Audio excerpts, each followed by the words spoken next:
everybody do this.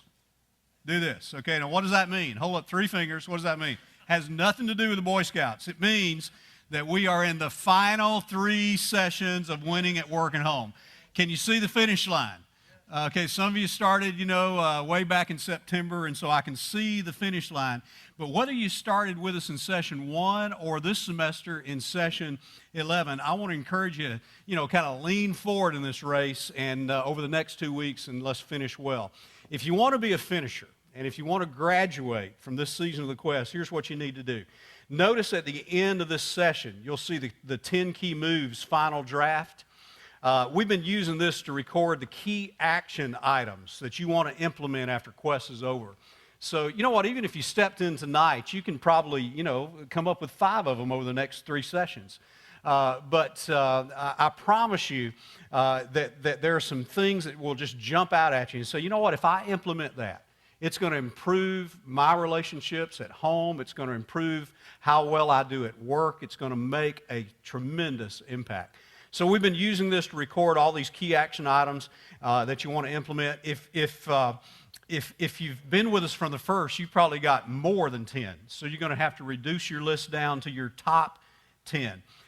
If you started at the second semester, you might have to, maybe go back and listen to some of the online sessions to complete your list. But if you just do a quick review, of some of the sessions from last semester and just choose, some of the things that interest you, some of those topics that interest you, you're going to have more than enough to fill up this 10 Key Move sheet.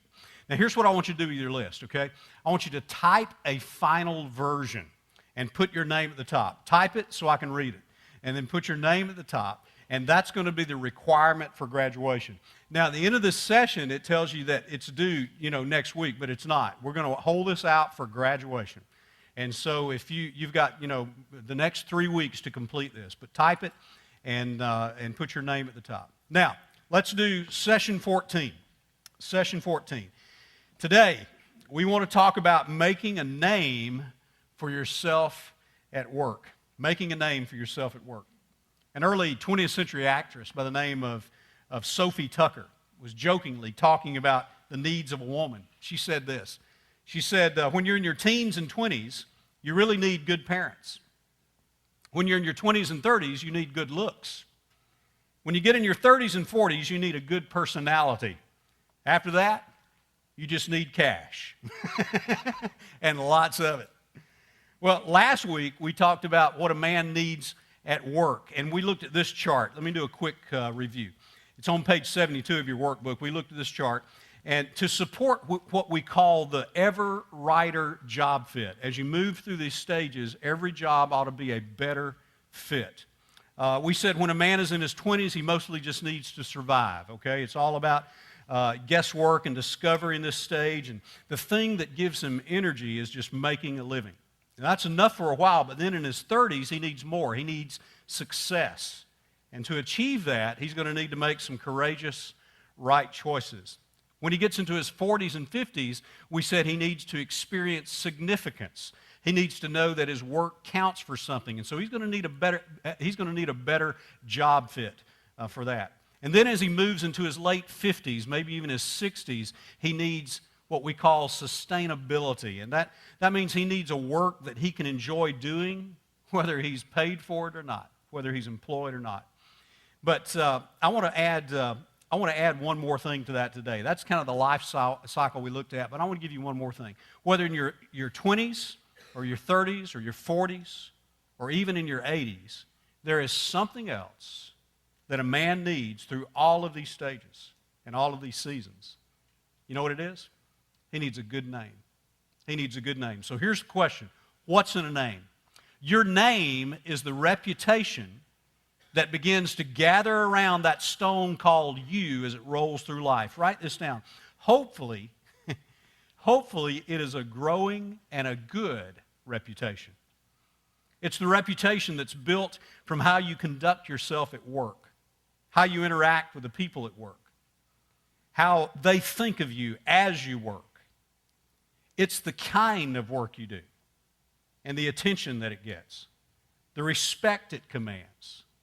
That's what I mean by your name. First-time parents spend a whole lot of time trying to come up with a good name. They go through all these baby books looking at the different names. It's almost as if they think, if we can find the perfect name, the right name, you'll get a successful kid. If that were so, I would introduce you to my daughter, Angelina Jolie Green. But the truth is that a good name, listen to this, a good name is not given. A good name is made, and it is primarily made at work. The theme of the classic movie, To Kill a Mockingbird, I don't know if you saw this with Gregory Peck. It's primarily about race and prejudice in the Old South. But it also conveys this powerful message about making a name for yourself at work. Gregory Peck plays this small-town attorney named Atticus Finch, and he's defending Tom Robinson. He's an innocent black man accused of raping a girl in this small town. And the whole town turns out for the trial. The whites are on the floor level of the courtroom. The blacks are in the balcony. And they're all watching whether or not justice will be served. And everybody's got their own idea about what justice is. In the process of defending Tom Robinson, you can just feel Atticus Finch's name grow. And through the film, you begin to admire this man, not just as an attorney, but as a man who courageously stands for truth against their fear and rage of blind bigotry. And he conducts himself with dignity. Even when it angers his friends and they ridicule and they mock him, he works these incredibly long hours so he can prove to the whole town what is fair and what is just. But if you've seen this movie, the sad ending, although he does this, he loses the trial. But he's gained a good name. In one of the final scenes, after Tom is convicted and the courtroom empties except for those in the balcony, your heart just aches as Atticus Finch is gathering his briefcase and he starts slowly walking down the aisle of the courthouse. But in the balcony, all of the men and women who've been long oppressed by racism and prejudice begin to stand in his honor. Slowly, one by one, they stand. One of them taps Atticus's daughter on the shoulder, who's been in the balcony with him, and he says, Miss Jean Louise, stand up. Urgently, he says, stand up. Your father is passing. Guys, that's what I mean by making a name for yourself, an honorable name. And it's gained through honorable work. So, what's attached to your name at work? Hopefully it is this, a growing and good reputation. And that's what becomes more and more important to men when they go through life. When you're young, it's just getting it done. Just making a living and succeeding. You've got your warrior face on. And then in your 30s and your 40s, it's about gathering stuff. But after a while, all that stuff isn't nearly as important anymore. And the most important thing is the way guys connect in their 50s and 60s around their name. A good name is what's important now. That's why Solomon in all his wisdom can make the following statement. Look at it, Proverbs 22:1.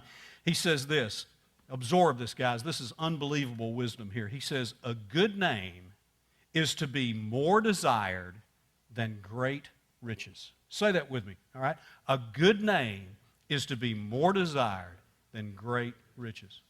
All through life, no matter what you're doing, in your 20s, 40s, 60s, or your 80s, if you look in the mirror called work and you stare at it long enough, then your life will be reflected back to you from that mirror, and you'll see what you're becoming.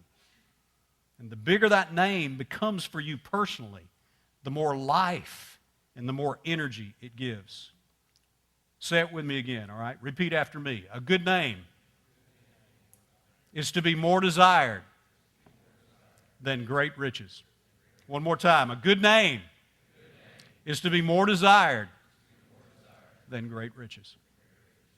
So, how do you build a name for yourself at work? Today I'm going to give you 5 proven practices for establishing your name at work. And for the younger guys who are just kind of starting your career, this is where you need to keep your focus, all right? Practice these principles, and I guarantee you that you will have a good name in the end. I guarantee that. Here's the first one. Don't just work. Work to be really good at something. Don't just work Work to be really good at something. Listen to the wisdom of Proverbs 22:29. It says, do you see a man skilled in his work? Notice the word skilled. Do you see a man skilled in his work? He will stand before kings. He will not stand before obscure men. The point of this proverb is this: a guy who works at it and who's good at it is always going to stand out. And this is not a guy who just goes through the motions. Business consultant Bob Beal has observed that there are two ways that men make a name for themselves at work. One way is being promoted up, and you do a good job, and it's recognized, and you move up the chain of command, and then you get more authority and more recognition as you go. The other way is being sought out.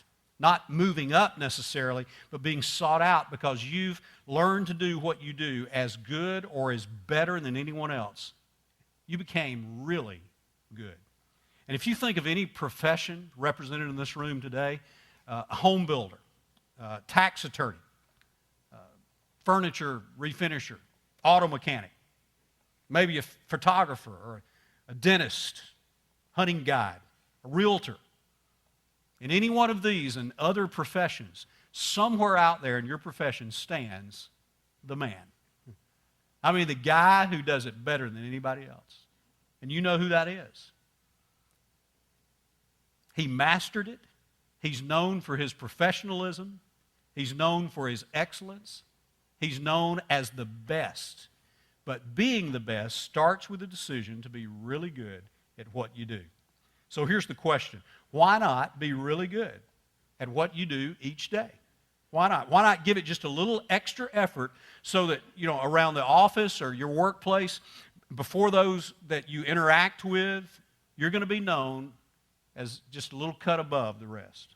And in the process, you'll begin to make a name for yourself. Here's the second way to establish a good name at work. Be responsive to those above you and earn their trust.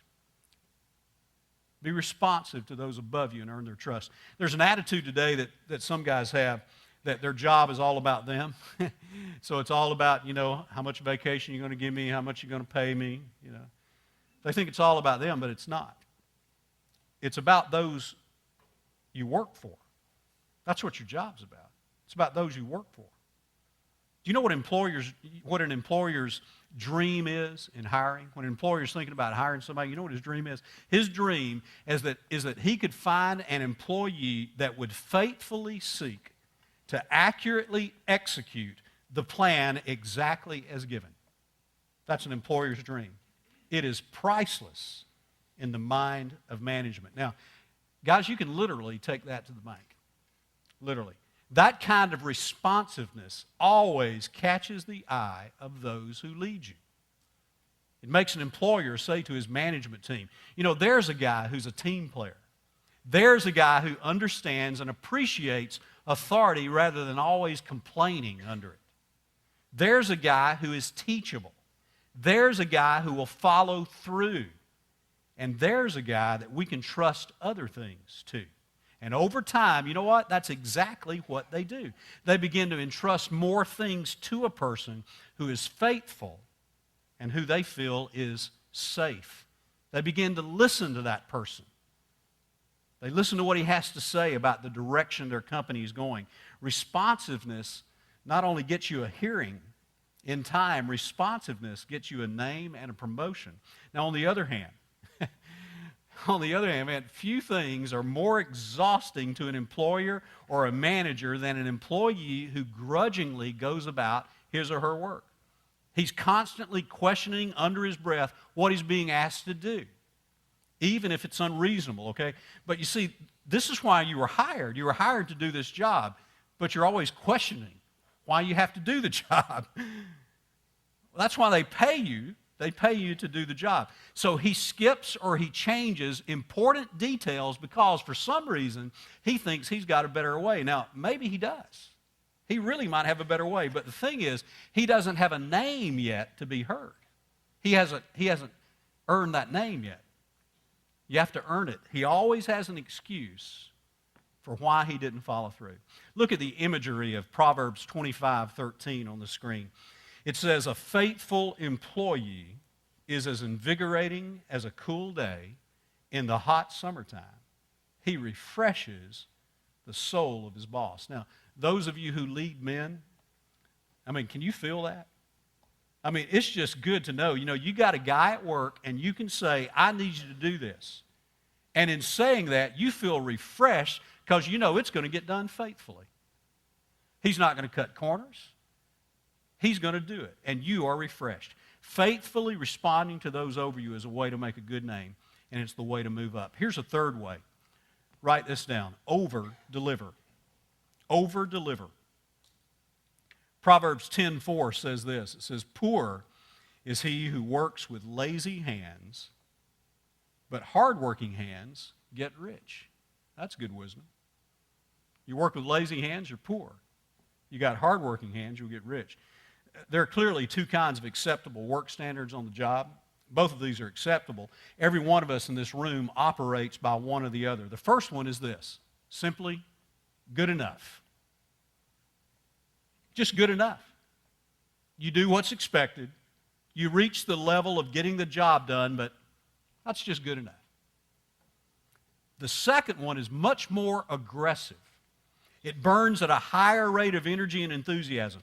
It's called over-delivering. And it goes beyond what's expected. Over-delivering is a chosen mindset at work. You give energy to those around you when you over-deliver. And it only takes a few small extras, but it builds a great name. You know what it is? It's a creative spirit that loves to surprise. It loves to encourage. Most of all, it loves to impress. Sometimes it's staying an hour later to make sure the job is done extra well. It's consistently beating deadlines. It's being under budget in your expense account just because you enjoy seeing your employer smile. You delight in impressing. It's doing those extras in the presentation that make it more than just good. It's surprising the customer that you did the brake job for. I mean, you did a good job with the brakes, but rather than dirty mats and smudges everywhere, you did the brake job and you also had his car washed. You surprise him. It's giving bonuses that you didn't have to give. It's following up to make sure the repairs were done right. And if they were not done right, or they were, but the customer didn't smile, then you stay and you do something else so they will. It's being at a meeting early and asking, what can I do to help?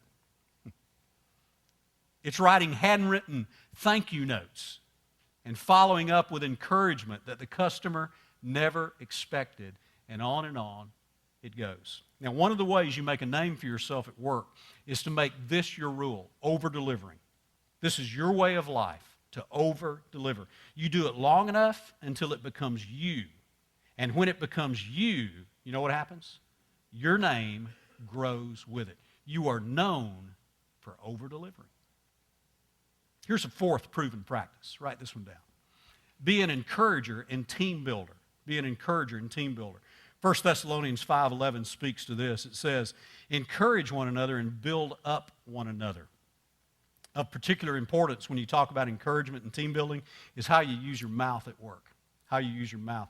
You know, the scriptures say in James that the tongue can be an instrument that creates goodwill or destruction. It can unite or it can divide. It can build up or it can tear down. It can problem solve or it can whine.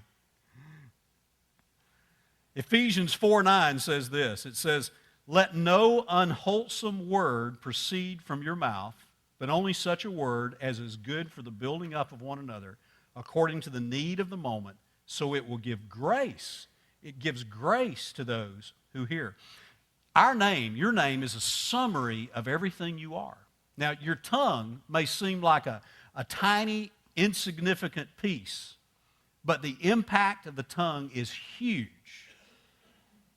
to those around you and to you. So, how do people see you? As a uniter or a divider? Do they perceive you as a problem solver or as a whiner? And don't kid yourself. You might say, well, I just have the gift to see what's wrong.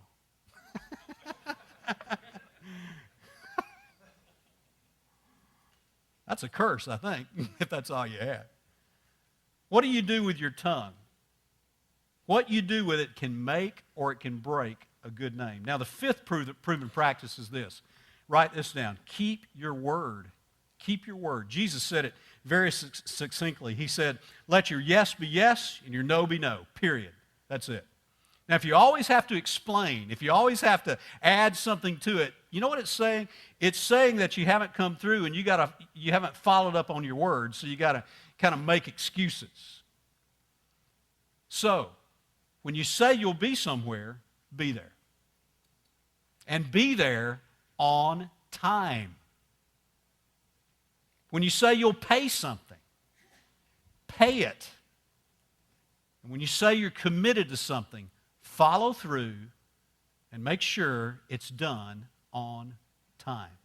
Your word and your name are integrated. They travel together. When the Scriptures describe the ideal man, it says that he will make a promise sometimes that's hard to follow through on, but he does it anyway. Look at what it says in Psalm 15, verse 4. It says, he swears to his own hurt, yet he does not change. Now, some of you have done that. You've committed to do something, and then the circumstances made it hard to follow through. But you followed through anyway. You followed through anyway. You kept your word. So the 5 proven practices for establishing a good name are: don't just work, be really good at something. Be responsive to those above you. Over-deliver. Be an encourager and a team builder. And number 5, always keep your word. Now, in a little while at the end of this session, the first discussion question when we break for small groups is about these 5 things. Guys, I want to encourage you. I want to challenge you. Check them out with the other guys in your group and see if everybody agrees that these 5 things that we've talked about are effective ways to establish a good name. Let me add 2 other things to our discussion tonight. 2 crucial commitments that you need to make in advance to protect your name. Here's the first one. Never lie or cheat. Never lie or cheat. Proverbs 10:9 says, he who walks in integrity walks securely. In other words, he doesn't have anything to fear. But he who perverts his way will be found out. He'll be found out. Just ask Ken Lay from Enron. Or how about this? This is more of an obscure name. Patrick O'Brien. You may not know this guy. But he's someone that would be a good witness to call to the stand. Here's his story. Patrick O'Brien, at the end of the 20th century, was considered one of the greatest writers in that day. He was relatively unknown until a reviewer called his multi-volume series on the British Navy the greatest historical novels ever written. Suddenly, this Irishman, Patrick O'Brien, at age 76, became world famous. He immediately sold over 3 million books. It was translated into 20 languages, and the public clamored to know, who is this incredibly gifted writer? Well, a British journalist did a feature story on Patrick O'Brien.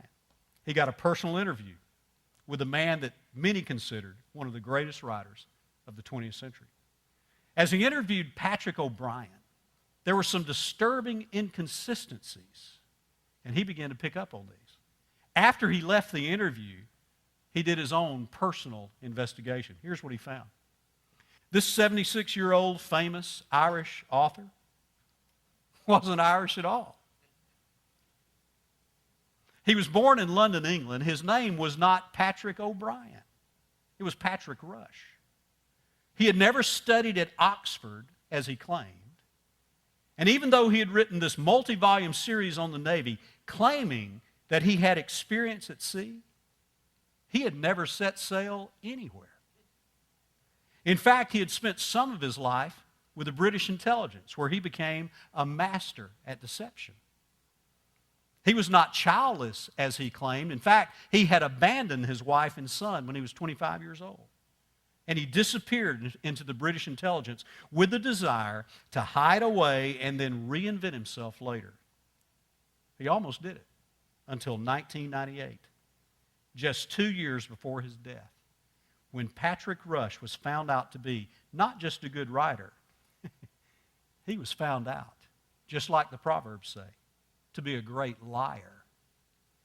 And it put a gigantic stain on his name. If you want to win at work, you have to be honest. And you'll always pay a price for deception. If it's not humiliating exposure, you know what's going to happen? You're going to live in constant fear of it, that somebody's going to find me out. And both of those equal death, not life.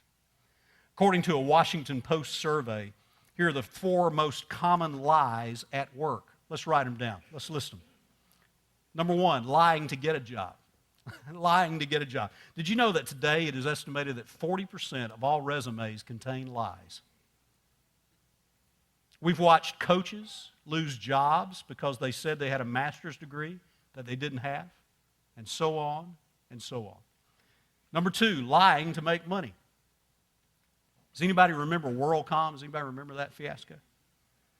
In 2003, Time Magazine's most influential persons of the year, you know who they were? Whistleblowers. Whistleblowers. 3 whistleblowers who exposed corporate corruption that was rampant in America. Lying to make money. Number 3, lying to advance one's career. And number 4, lying when called on the carpet. Remember that thing Jesus said, let your yes be yes, your no be no? If you're called on the carpet and you start weaving these incredible stories, guys, it's going to bite you. It's going to bite you. Now, if you want to make a name for yourself, and this is very important, okay, then you have to decide now what you're going to do. Not in the heat of battle, all right? You have to decide now to always say no to deception. Please write that down. You have to decide now to always say no to deception. Proverbs 22:3 says, a wise man perceives the evil ahead. Right? He sees ahead and he prepares for it. But the simpleton, the fool, goes blindly on. Okay? In other words, he doesn't think it through. And he suffers. And he suffers the consequences. A wise man decides in advance what his standards are going to be, what his beliefs and values are, and that he's not going to change. That's how he goes into battle every day at work. And in the heat of the moment is not the time to think about how you're going to respond maybe to a bribe or to lying or to cheating to get ahead. You have to drive a stake in the ground now. You need to decide now that you are committed to trust God for the outcome. No matter what happens, you're going to trust God with it. You're going to trust God that when you say no, you're going to trust Him with the circumstances and the outcome. Charles Olcott made that commitment. In 1998, he made a commitment to lead his company with integrity. He led a pretty big company. He was the CEO of Burger King, which in 1988 was a $6.6 billion revenue. Burger King was also part of a bigger conglomerate called Pillsbury. In 1998, Pillsbury received an offer from a London-based company called Grand Metropolitan to purchase Pillsbury at $66 a share, and that was amazing. At the time, it was trading for $34 a share. So this is an incredibly generous offer and a huge windfall for all the stockholders at Pillsbury. But here's what happened. The chairman of the board at Pillsbury called in Charles Olcott while these negotiations are going on, and he said, I need your help. He said, this is a great opportunity for us. We can make even more, he said. He said, you know about the figures, more about the figures of this company than anybody else, so here's what I want you to do. I want you to demonstrate tomorrow at the meeting that the value of our stock is actually undervalued. That it's really not $34 a share, it's more like $60 a share. So if we can demonstrate that, then I can negotiate an even higher sell price with Grand Metropolitan. Olcott responded quickly, and he said, I have to be honest with you. $34 a share is actually overvalued for our company. The chairman at Pillsbury said, I need it at 60. Do it. So what would you do? What would you do? Here was Olcott about to make millions with this golden parachute. And all he had to do was just kind of massage some numbers. But Olcott had already decided months before what to do. He said, no, I refuse to misrepresent our value. You know what happened? He was released on the spot. He was fired. He lost everything except one thing. And you know what it is? His name. His good name. And his good name has served him well since then. It has served him much better than this sweet deal would have ever delivered. For a good name, you must never lie or cheat, and you have to decide now. Gentlemen, I think sometimes we presume upon the grace of God. And you don't want to ever say this to me, because I might take you out. Don't ever say, oh, it's much easier to ask forgiveness than permission. Because that says to me what kind of man you are. Oh, nobody will find out. And if they do, well, we'll just ask forgiveness. Give me a break. Come on. The second crucial commitment is to avoid immorality at all cost. Avoid immorality at all cost. 1 Corinthians 6:18 says, flee immorality. You know what that means? Run! That's exactly what it means. Run from it, okay? Now, it's never been tougher to run than today. Now, this is going to be hard for some of you to hear, but immorality is vocational self-destruction. Vocational self-destruction. Nothing will flip a man's career upside down quicker than an affair. Nothing. Proverbs 6:32 says this. It says, the one who commits adultery with a woman is lacking sense.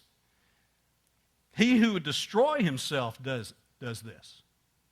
An affair leaves a long-term stain on your name, unlike anything else. You think Kobe Bryant believes that now? Oh, he's a great basketball player. But can you ever separate that? Magic Johnson, incredible basketball player. Can you ever separate all the stuff that led to him being HIV positive? Can you ever separate all that? You think Bill Clinton believes that? Sexual sin is not listed as a higher sin than anything else. I know it is not. But gentlemen, the reality is this. It may not seem fair, but the reality is this. Immorality marks you for life. I'm not saying God can't forgive it. I'm saying it just marks you for life. That is the collateral damage. It leaves a long-term stain on your name. Write that down. It leaves a long-term stain on your name. Proverbs 6:33 says, wounds and disgrace an immoral man will find, and his reproach will not be blotted out. Wounds and disgrace an immoral man will find, and his reproach will not be blotted out. Now that's tough. That's tough, but I have seen that happen. Now some of you might be thinking, that's not me. That is not me. I am happily married. I'm doing well. That is not a temptation for me. Things are great. And guys, I want to warn you. Don't be stupid. Don't be stupid. Look at the next thing. Okay, now this may sound silly to some of you, the terminology I'm going to use, but I am dead serious. I am dead serious. Watch out for the black widow. Watch out for the black widow. Now, she's out there, and sooner or later, every guy in this room will cross her path. Here's what Proverbs 7 says in describing this black widow. It says, behold, a woman comes to meet him, dressed as a harlot and cunning of heart. She is boisterous and rebellious. Her feet do not remain at home. She is now in the streets and now in the squares and lurks by every corner. In other words, she's everywhere. I have come out to meet you, she says, to seek your presence earnestly, and I have found you. Notice, she flatters him with her words. With many persuasions, it says, she entices him. With flattering lips, she seduces him. Then watch this. Suddenly, you see that? Suddenly, he follows her as an ox to the slaughter, until an arrow pierces through his liver, as a bird hastens to the snare, he does not know that it will cost him his life. In that moment, there is death. And even if he continues to succeed, he carries this stain on his name. Now, I want to ask you, have you ever met that woman? I have, on a number of occasions. Many of you have. Maybe you connected on a project at work. And suddenly, without even knowing it, the conversation moved into her talking about what was missing in her marriage and how attentive you seemed to be to her and what she liked and what she needed and what she was not getting. And then your eyes meet. And in that look, you are being propositioned, and you know it. Right there, in that moment, your life hangs in the balance. Now, hopefully, you had the good sense to walk out, to run out. But you know what I've discovered? Even if you escaped that black widow, you still felt the cobwebs all over you. You know what I'm talking about? I am not kidding, gentlemen. It is that serious. And it can happen at work. It can happen at church. She's everywhere. It's that powerful. And that's why you've got to decide now what you're going to do. Right now and not later. You've got to decide now. You don't wait for the heat of the moment. You decide now what you're going to do. Here's some suggestions for protecting your name. Decide now, not later, okay? First of all, never travel with a woman alone. Now, that may sound silly, and your company may not help you with this, but I would insist to never travel with a woman alone. As a pastor of this church, we cannot ride in a car alone with someone of the opposite sex. We do not do that. We just understand that you're asking for trouble. Number two, always have a see-through office at work. Don't have a door that people can't see through. Number three, avoid flirting as a married man. Now, some guys just say, yeah, I'm just kidding around. Guys, there is no such thing as innocent flirting. No such thing. Proverbs 6:25 through 27 says this, do not lust in your heart after her beauty or let her captivate you with her eyes. It's talking about somebody who's not your wife, okay? And then it asks a question, can a man scoop fire into his lap without his clothes being burned? Now, there are 1,000 married men out there walking around in the streets today who have fallen, and they'll answer, nope, can't be done. You can't play with fire and not get burned. And flirting is fire. Don't be stupid, and listen, don't be arrogant into thinking you can control it, because you cannot. The last one is this. Have a partner at work watching out for you. You need a wingman. You need a wingman, okay? Somebody to watch your back. Somebody that you allow to get gut-level honest with you. Because there are going to be times when all of us are blind and clueless. We don't get it. We think it's innocent. And you need someone to ride shotgun with you and get in your face. You need to give him permission to do that. Now, I want us to wrap up this session by looking at the 5 benefits of a good name. The 5 benefits of a good name. Let's say you're in the last season of your life. You've done all these things we've talked about. You have a good name. You've lived with wisdom, not because you had it, but you invited wisdom into your life. And so what are the benefits of a good name? First of all, I believe that people will admire you as a man. They will admire you as a man. Now, we've talked a lot about this in Quest.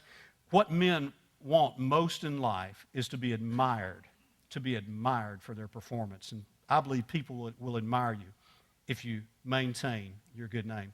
Secondly, you will influence others in a positive way. You'll be known as a person who encourages others and helps them succeed. That's your reputation. Third, young men will seek you out, and they're going to seek you out for advice, and you will have good advice for them in this last season of life, and they can benefit from that. They're going to look to you for mentoring. Number 4, God will be honored by your life, and you're going to feel His pleasure. In the Sermon on the Mount, Jesus said, the pure of heart will see God. And I'll also add to that, not only seeing God, but feeling His presence. When you've done the right thing, and it may have been hard, but when you've done the right thing, you actually feel the pleasure of God.